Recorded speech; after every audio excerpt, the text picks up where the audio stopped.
to go? Yep. Yesterday morning at about 11:30am, police were in the Glenelg North area on another matter when they saw a male riding a bicycle without a helmet and with what appeared to be a hammer that he was carrying.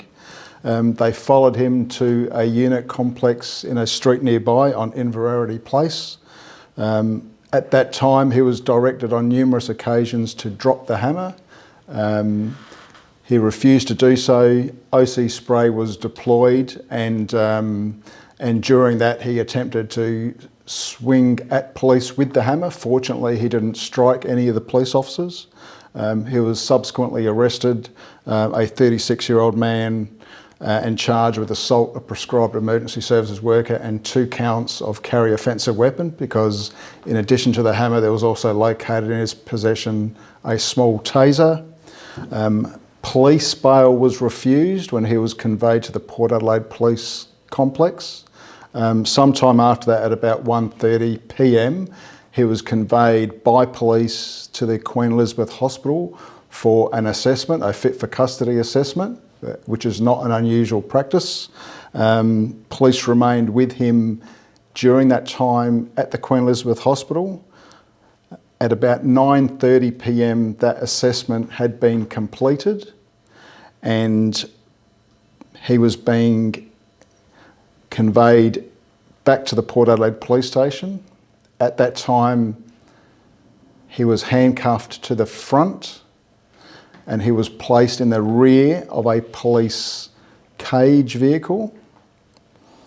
As the police were driving out of the Queen Elizabeth complex area onto Woodville Road, they heard a loud, what seemed to be a loud bang from the rear.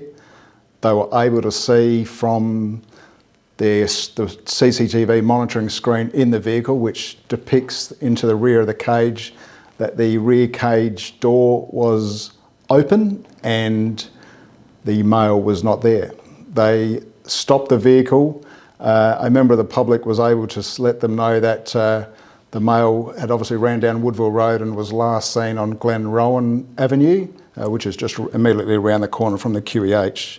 An extensive search was undertaken and is continuing to be undertaken to find this 36-year-old man. At the time last night, and obviously still to this date, to this time he has not been located. There had been a reported sighting in the early hours of this morning at Seaton, at Carey Avenue. We were able to review from some CCTV from near there, which we believe is the male, but there hasn't been any further confirmed sightings since then.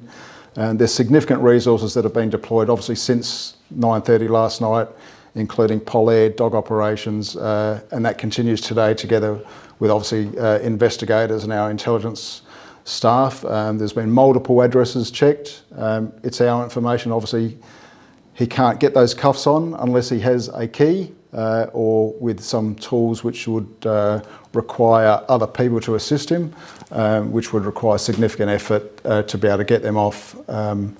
So we've released a photograph of the 36-year-old male.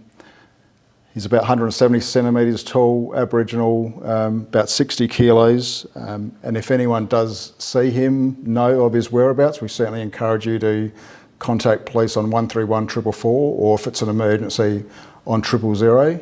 The best thing is, if you know where he is, or if he's watching, we've got the key. He can come and hand himself in. We'll put him back into custody, and certainly if anyone is actually assisting him, then there's offences that we'll consider for those people as well. So the cage car wasn't locked? That'll be part of a thorough investigation. We've confirmed at this stage the mechanism is operating correctly, so it appears as though the latch on the rear of the cage may not have been latched securely, but that'll be subject to the internal investigation, which we'll do, and we'll identify if there's any gaps or anything like that that we'll need to immediately review. But from our initial assessment, the mechanism working fine. It may have just been not latched. There's 2 latches on the top and the bottom. It's a bit hard to explain without showing a photograph of one, but you clearly latch it just like a shipping container type thing and latch it across and close it down so they're secured. We've used them for years and years and years and years and years, and this certainly in my 36 years is the first time that I've been aware where someone's, this has occurred in these sort of circumstances. So those officers involved, will they be reprimanded or will they be... Yeah, it'll be part of our, we'll do our internal review and then have a look if there's any issues that need to be addressed in relation to that, certainly. So. But it looks like it was officer error that's caused this. In this early stages, we'll need to go through all of that just to confirm exactly what did occur, to see whether there's any training gaps. As I said, the initial assessment is that it was working correctly, but we'll need to revisit all that and double check and make sure and speak to the officers again, have a look at whatever CCTVs around the area to see what might be shown about them walking the person back into the vehicle. The issue in relation to, the preference always is for handcuffs to be to the rear, but generally with someone in the back of a caged vehicle, you can understand the handcuff to the front, because when they're sitting in the back, by having handcuffs to the front, it might be easier to be able to sit there to be able to, as they're travelling. So there's, there doesn't appear to be any issues with that. And they correctly, obviously, did handcuff the person. So it just seems to be the mechanism in relation to how it was latched. But there were two latches. So